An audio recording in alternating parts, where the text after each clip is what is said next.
नमस्कार, आप देख रहे हैं न्यूज 18। आपके साथ मैं हूं कंचन डोगरा नेगी और खबर सबसे पहले बुलेटिन में होगी हापुड़ से, जहां से मर्डर की खबर है। हापुड़ में सुबह सुबह मर्डर की वारदात को अंजाम दिया गया है। मां के साथ पैदल जा रहे युवक की हत्या कर दी गई है।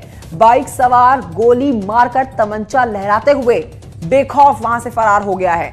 तो देखिए, बाइक पर सवार थे गोली चालक और उन्होंने गोली मारकर तमंचा लहराया और उसके बाद उस जगह से फरार भी हो गए। आपसी रंजिश इसको शुरुआती जांच में माना जा रहा है। आपसी रंजिश के चलते ही गोली मारे जाने की आशंका जाहिर की गई है पुलिस की तरफ से। हापुड़ देहात थाना के पक्का बाग की ये वारदात है, जहां पर खुले में जान ली गई है। हापुड़ से बड़ी खबर, मर्डर किया गया है खुले में। सुबह सुबह ये मर्डर किया गया है। इस मर्डर की वारदात में समझा जा सकता है कि बदमाश बिल्कुल बेखौफ बाइक पर आते हैं, मां के साथ पैदल जा रहे युवक पर ताबड़तोड़ गोलियां बरसाते हैं, साथ ही तमंचा लहराते हुए उस जगह से फरार भी हो जाते हैं। पुलिस के हाथ अब तक खाली है। पुलिस लगातार इस मामले की संगीन जांच कर रही है। हालांकि तस्वीर आप देख रहे हैं, परिवार वालों का रो रो कर बुरा हाल है।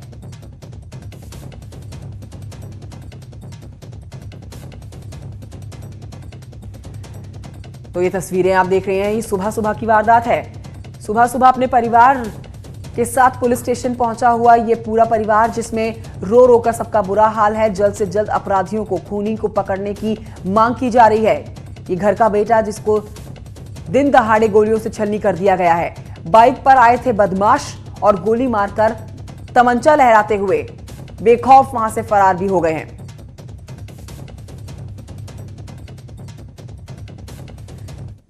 हापुड़ की इस खबर के बाद बढ़ते हैं आगे कौशांबी की खबर, जहां पर पुलिस की टीम पर हमला हुआ है। जी हां, चोरों को पकड़ने गई हुई पुलिस की टीम पर हमला कर दिया गया और इस बीच दारोगा और सिपाही गंभीर रूप से घायल हो गए हैं। दोनों को जिला अस्पताल में भर्ती करा दिया गया है। बीती रात की तस्वीरें, चोरों को पकड़ने के लिए जाती है कौशांबी में पुलिस, लेकिन पुलिस की टीम पर ही हमला कर दिया जाता है, जिसमें एएसपी समेत कई थाना की पुलिस मौके पर पहुंचती है और हमलावरों को पकड़ने के लिए दबिश देती है, छापेमारी करती है, लेकिन पुलिस की टीम पर ही हमला कर दिया जाता है। जिला अस्पताल में भर्ती करा दिया गया है। दरोगा और सिपाही को गंभीर चोटें इनको आई हैं। कड़ा थाना क्षेत्र के नरसिंहपुर कछुआ गांव की ये वारदात, बीती रात की ये तस्वीरें आपके टेलीविजन स्क्रीन पर है। चोरों को पकड़ने पहुंची हुई पुलिस की टीम, जिनके ऊपर ही हमला हो जाता है और दारोगा समेत एक सिपाही घायल हो गए हैं। गंभीर हालत उनकी बनी हुई है। पास के अस्पताल में भर्ती करा दिया गया है।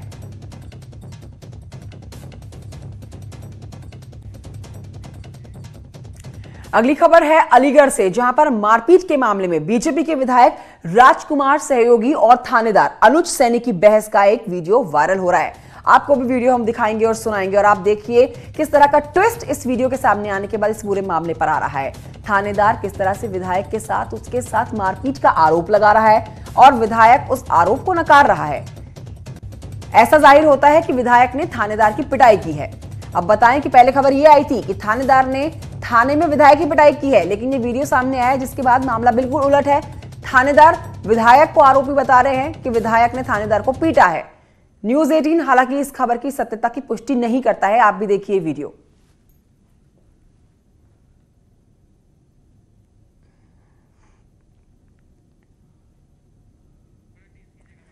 तो ये वही वीडियो है जो वायरल हो रखा है, जिसमें आप सुन पाएंगे पुलिस अधिकारी जो है इस विधायक को बोलता है कि आपने मेरे साथ मारपीट की है, मेरे कपड़े फाड़े हैं। लेकिन इससे पहले जो खबर आई थी उसमें विधायक साहब जो है वो पुलिस के ऊपर आरोप लगाते हैं कि उनको पीटा गया है, थाने में बुला के उनके साथ मारपीट की गई है, उनको जमकर पीटा गया है। अब इस पूरे मामले में ट्विस्ट तब आ जाता है जब ये वीडियो वायरल हो जाता है। इस वीडियो को आप सुन पाएंगे और देख पाएंगे तो समझ पाएंगे कि मामला बिल्कुल उलट साबित होता है। सच्चाई आखिर क्या है ये हम अभी नहीं कह सकते हैं कुछ भी, क्योंकि इस वायरल वीडियो की न्यूज 18 पुष्टि नहीं करता है। इसकी सत्यता की पुष्टि नहीं की जा सकती है, लेकिन इस वीडियो को देखने और सुनने के बाद ये समझा जा सकता है कि सीधे तौर पर पुलिस विधायक को आरोपी बना रही है। मेरे सहयोगी रंजीत अलीगढ़ से इस खबर पर और ज्यादा जानकारी के साथ मौजूद है। रंजीत, आखिर मामला क्या है? न्यूज 18 इस वीडियो की पुष्टि तो नहीं करता है, लेकिन पहले विधायक साहब बोलते हैं कि पुलिस ने उनके साथ मारपीट की, लेकिन ये वायरल वीडियो बोलता है कि पुलिस के साथ विधायक साहब ने मारपीट की है। सच क्या है?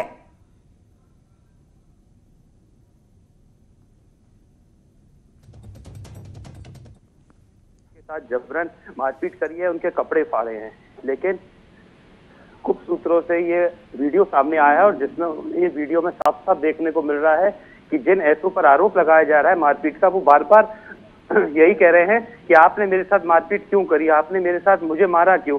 और इसमें विधायक जी ने एक बार भी ये नहीं कहा है उस वीडियो में कि मैंने आपने मेरे साथ मारपीट करी है।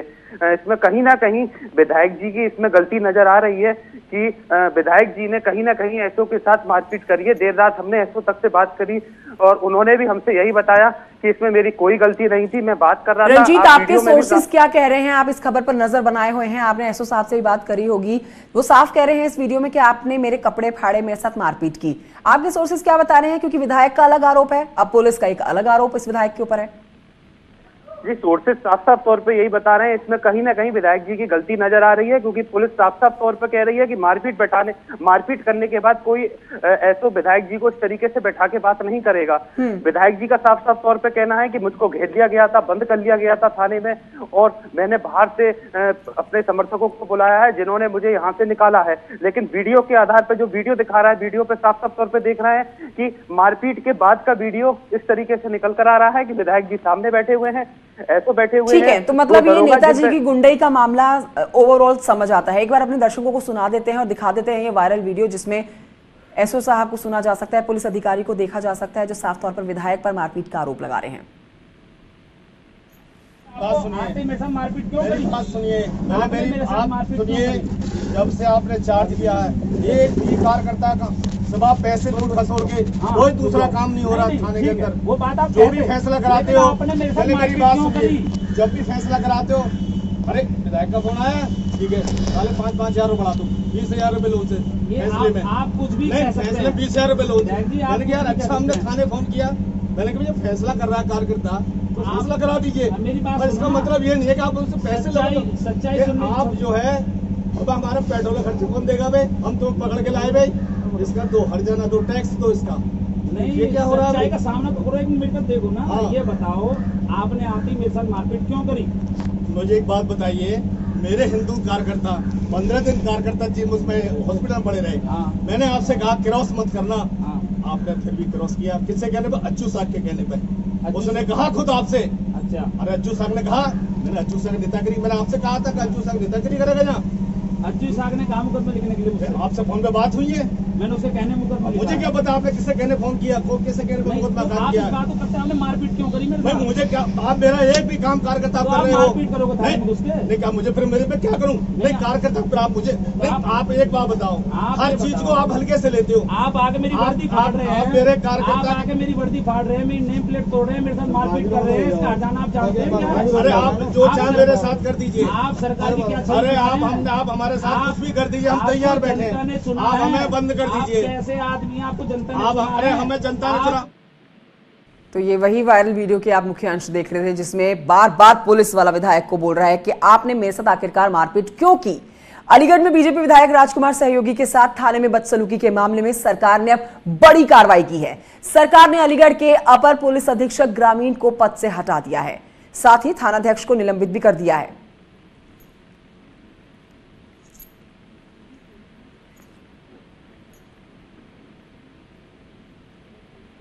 तो ये सरकार की तरफ से बड़ी कार्रवाई की गई है जिसमें अलीगढ़ में बीजेपी के विधायक राजकुमार सहयोगी के साथ थाने में जो बदसलूकी हुई है, इस मामले में सरकार ने बड़ी कार्रवाई की है। सरकार ने अलीगढ़ के अपर पुलिस अधीक्षक ग्रामीण को पद से हटा दिया है, साथ ही थानाध्यक्ष को निलंबित भी कर दिया गया है।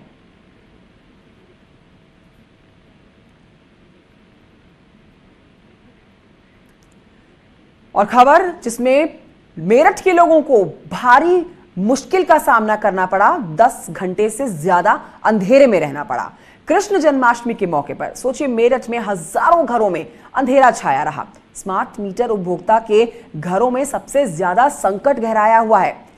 बिल जमा करने के बावजूद उनके कनेक्शंस काट दिए गए। कहा जा रहा है कि सॉफ्टवेयर में गड़बड़ी के चलते हजारों लोगों के घरों से बत्ती गुल रही बीती रात, और इसी को लेकर लोग सड़कों पर आ उतरे, हंगामा करने लगे, अपना गुस्सा दिखाने लगे।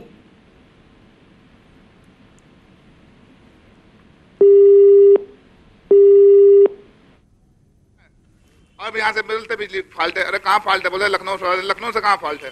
मीटर कैसे चल रहा है फिर? मीटर सबके चल रहे हैं, कोई एक्शन लेने वाला नहीं है। ना एक्शन ऑफिसर फोन उठा रहे हैं, ना एसडीओ साहब फोन उठा रहे हैं। यहाँ नंबर ले लिया, जितेंद्र वर्मा जी हैं, कोई रेस्पॉन्स नहीं कर रहे हैं।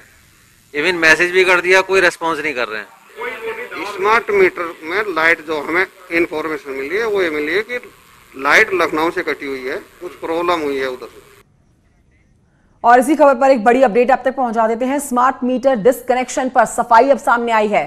स्मार्ट मीटर डिस्कनेक्शन पर PVVNNL के MD का बयान अब सामने आया है। सहारनपुर में बिजली व्यवस्था दुरुस्त कर दी गई है।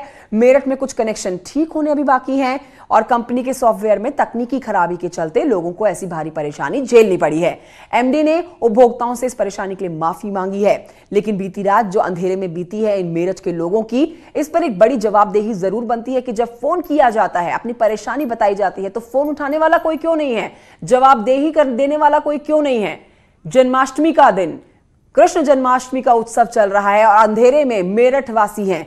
10 से ज्यादा घंटे बताए जा रहे हैं अंधेरे में बिताए हैं और गर्मी का माहौल, गर्मी के इस मौसम में बीती रात पूरी तरह से अंधेरे में बितानी पड़ी है मेरठ वासियों को।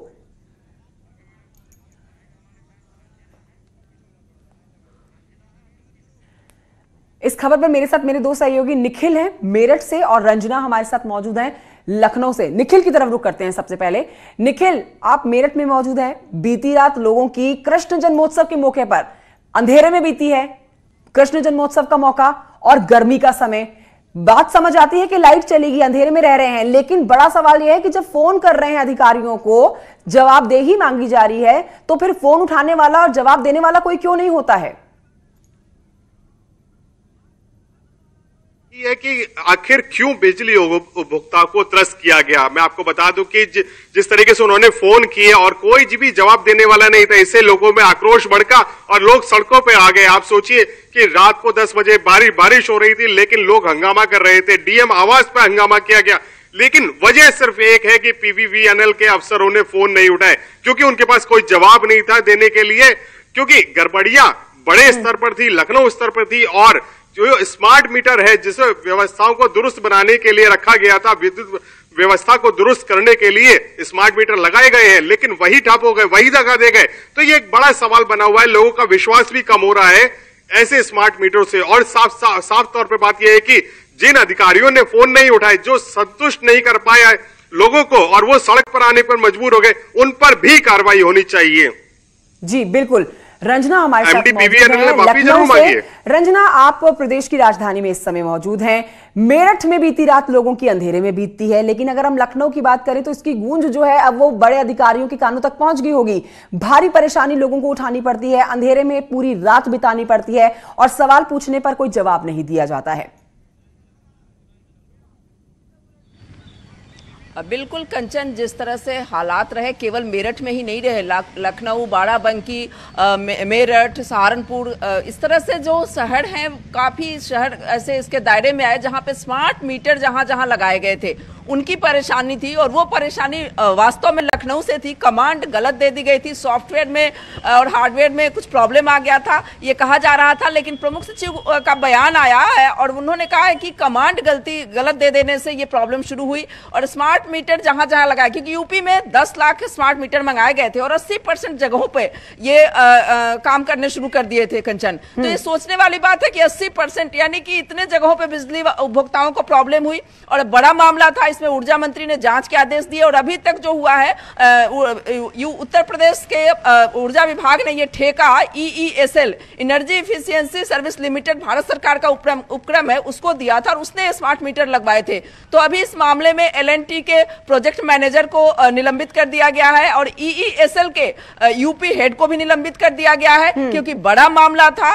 ये लगभग 7-8 लाख इससे उपभोक्ता प्रभावित हुए और केवल मेरठ ही नहीं, उत्तर प्रदेश के कई जिलों के उपभोक्ता इससे प्रभावित हुए। बिल्कुल, और एक्शन लिया गया है। 2 बड़े अधिकारी, मेरी सहयोगी रंजना बता रही है कि 2 बड़े अधिकारियों के ऊपर इसको गाज भी गिरी है।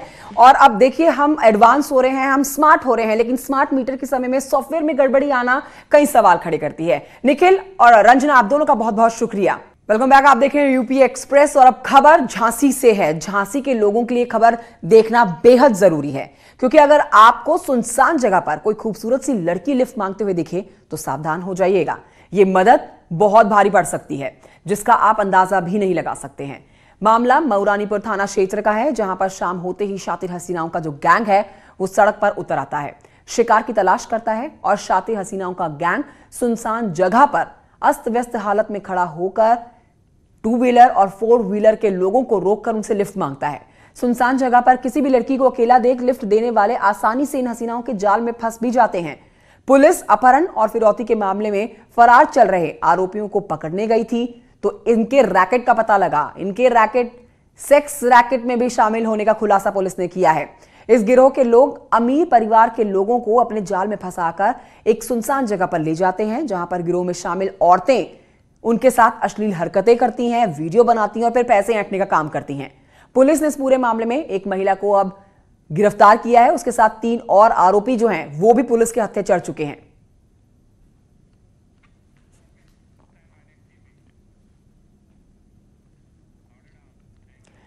खबर उन्नाव से, जहां बीजेपी सांसद साक्षी महाराज ने राज्य सरकार और पुलिस पर गंभीर आरोप लगाए हैं। साक्षी महाराज ने कहा है कि उन्हें धमकी मिलने से वो बहुत भयभीत हैं।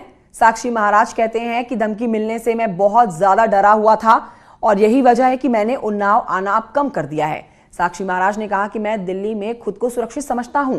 मैंने सरकार और जिला प्रशासन को भी इस बारे में बता दिया। साक्षी महाराज ने कहा कि इस असुरक्षा के माहौल में तो मैं काम नहीं कर पाऊंगा और खुद को मैं दिल्ली के आवास में ज्यादा सुरक्षित महसूस करता हूं, तो वहीं अपने आप को बंद रखूंगा। अनुज गुप्ता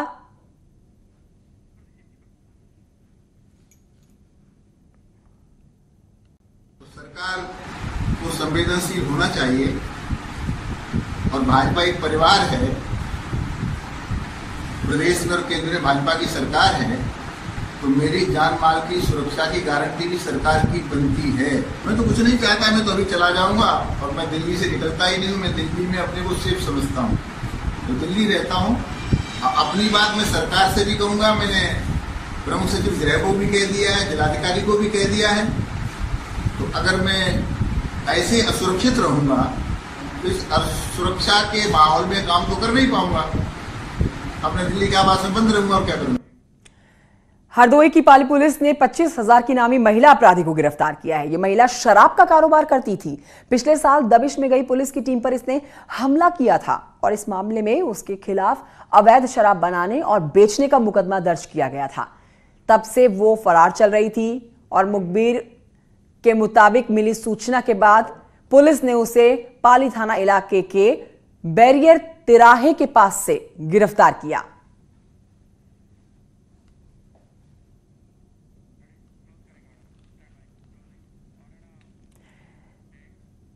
और इसी खबर के साथ यूपी एक्सप्रेस की तूफानी खबरों में इतना ही। एक छोटे से ब्रेक के लिए यहां रुकना होगा, जल्द लौट रहे हैं।